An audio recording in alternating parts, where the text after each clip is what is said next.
E a gente ainda tem um complemento sobre o caso polêmico. A direção do PSOL deve pedir ao presidente do Supremo Tribunal Federal, ministro Dias Toffoli, que o inquérito sobre o assassinato da vereadora Marielle Franco e do motorista Anderson Gomes permaneça com o Ministério Público do Rio de Janeiro. Segundo o presidente da legenda, Juliano Medeiros, a transferência do caso para o STF poderia retardar as investigações. Aliás, isso também estava na reportagem, dizendo que a citação ao Jair Bolsonaro, que tem foro privilegiado por ser o presidente da República, poderia transferir o caso para o Supremo Tribunal Federal. O partido também deve pedir ao STF que se mantenha atento quanto à possibilidade de interferências na investigação por parte do presidente Jair Bolsonaro. Segundo Medeiros, Bolsonaro já demonstrou que tem disposição de interferir em investigações que envolvam seus filhos. Quem também já esperneia é o PT. A sigla criticou a atuação do Ministério Público Federal e da Polícia Federal no caso. O deputado Paulo Pimenta, líder petista na Câmara, disse que mandar a PF ouvir o porteiro é crime, é coação de testemunha. Ele ainda atacou a família Bolsonaro e o ministro Moro, abre aspas, o órgão que deveria ser do Estado brasileiro está sendo usado para proteger o que ele chamou, de familícia Bolsonaro e para defender os interesses do ministro. Fecho aspas. Quem também apareceu para falar do caso foi a antecessora de Augusto Aras na Procuradoria-Geral da República. Para a ex-procuradora-geral da República, Raquel Dodge, o caso deve ser federalizado após a citação a Bolsonaro. A gente tem o vídeo da Raquel Dodge, que está aí, mesmo após o término do seu mandato, dando a sua opinião. Pode soltar, Robson. Que toda vez que há uma autoridade com foro por prerrogativa de função referida, ainda que não haja nenhuma evidência contra ela, os casos costumam ser remetidos ao foro competente. E imagino que deva acontecer igualmente nesse caso. José Maria Trindade. Olha, Felipe, para você ver como funciona a incoerência da política, e os movimentos. Hoje, os partidos de oposição chamaram a imprensa no Salão Verde da Câmara, que é aquela antessala ali do plenário, para exigir exatamente o afastamento da Polícia Federal e do Ministério Público Federal desta situação, desta investigação. Meses atrás, esses mesmos partidos estavam pedindo a federalização, que a ex-procuradora-geral Raquel Dodge defende, desta investigação. E isso acabou provocando uma investigação da investigação.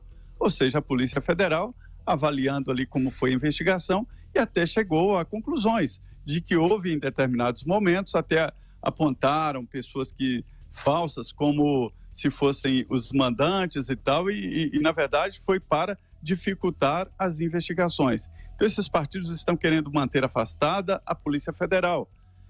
Hoje o ministro o ministro da Justiça e Segurança Pública, Sérgio Moro, pediu através de um ofício ao Ministério Público e à Polícia Federal exatamente para acompanhar o caso, e é evidente que a partir de agora o presidente vai tentar esclarecer.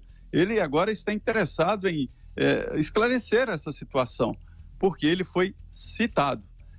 Essa história de que citar um presidente ou qualquer pessoa que tenha foro especial, foro privilegiado, e levaria o processo para o Supremo, isso já foi tentado várias vezes, inclusive na Lava Jato, e não pegou. O Supremo não aceitou, isso porque só a citação não é o bastante.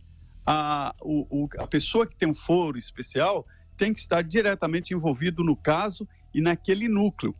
É assim que tem decidido o Supremo Tribunal Federal. Então não há o menor perigo desse processo subir para o Supremo. Quanto à federalização desta investigação, também não há indicativos de que isso possa acontecer. Agora, o acompanhamento pela Polícia Federal e Ministério Público Federal, isso com certeza já está até acontecendo. Aí vejam como as consequências já surgem, Quer dizer, o depoimento, há evidências de que o Bolsonaro não conversou com o porteiro, não houve nada disso. Mas a simples menção feita ao nome do presidente, ainda que mentirosa, basta para que ele agora passe a figurar no elenco do caso. E a oposição não vai deixar barato, agora pronto. Bolsonaro é o mandante do caso Marielle. Vai ser essa a simplificação que eles vão tentar. Então é o seguinte, Eu já registrei e repito que o Bolsonaro, como todo presidente da República, deve reagir com mais tranquilidade. Deve evitar explosões, palavras inadequadas, etc. Mas, para mim, é muito mais animador ver um presidente reagir com um acusado, reagir com indignação, e ele está de fato indignado, do que ouvir aquela resposta de sempre. Isso é uma trama política contra mim. Estão querendo fazer isso, isso, isso. Não. Ele está realmente indignado porque foi divulgado que ele teve uma conversa desagradável, né? No mínimo, que não houve. Exato.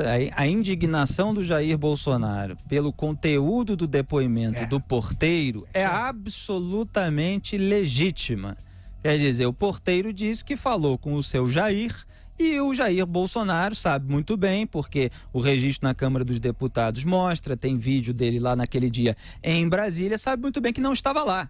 Então é óbvio que ele fica indignado, só que essa indignação tem de ser canalizada para uma alegação falsa dada pelo depoente, que é o porteiro. E só para registrar, eu conversei com procuradores e eles disseram que esse suposto novo crime pelo qual o Sérgio Moro, para o qual o Sérgio Moro pediu a apuração, seria o do artigo 26 da Lei de Segurança Nacional, que diz o seguinte, abro aspas, caluniar ou difamar o presidente da República, o do Senado Federal, da Câmara dos Deputados ou do Supremo Tribunal Federal, imputando-lhes fato definido como crime ou fato ofensivo à reputação. Pena, reclusão de 1 a 4 anos. Fecha aspas. Ou seja, se for comprovado que o porteiro, de fato, mentiu de propósito, de má fé, sabendo qual era a verdade, que não foi um lapso, não foi uma confusão, não foi um engano com papel, com a lembrança e tal, etc., ele poderia ser enquadrado se, de fato, houver uma investigação aí nesse sentido. E, nesse caso, de acordo com as fontes que eu ouvi, a competência é indiscutivelmente federal e a investigação deve ser conduzida pelo Ministério Público Federal e pela Polícia Federal, que é o que pede o ex-juiz Sérgio Moro, atual ministro da Justiça e Segurança Pública. Eu quero fazer esse esclarecimento para deixar bem claro que o ministro Sérgio Moro está pedindo uma investigação por um outro crime, possível crime, claro, que teria ocorrido dentro de um processo, dentro de uma investigação, ou seja, não pedir a autoridade para a Polícia Federal e o Ministério Público Federal sobre a investigação do crime do assassinato da vereadora do PSOL, Marielle Franco, e do seu motorista Anderson Gomes. Então, são duas coisas diferentes e aqui a gente tenta fazer esse esforço de colocar os pingos nos is. Maria? Exatamente isso. E o ofício ficou muito bem, Felipe, para evitar aquelas informalidades, né? Para evitar aqueles jeitinhos e evitar dar voz à oposição, como foi hoje, né? Dizendo que o presidente Jair Bolsonaro está usando a Polícia Federal e o Ministério Público como instrumentos de política, instrumentos de governo, já que são órgãos do Estado. Então, eu gostei do ofício, e lá no ofício estão todos os pontos estabelecidos e mostrando claramente. E o Procurador-Geral da República já até disse que isso aí vai ficar sob a responsabilidade do Ministério Público Federal no Rio de Janeiro. E isso é muito importante. E, por outro lado, a Polícia Federal também deve investigar. E, a partir de agora, Augusto, a notícia é o porteiro. É saber agora, perfil dele, saber por que ele mentiu, o que ele faz, qual foi... Ele só faz isso, não há possibilidade de engano. Um porteiro tem um objetivo claro ali. O que é? É identificar aquela história do cara crachá.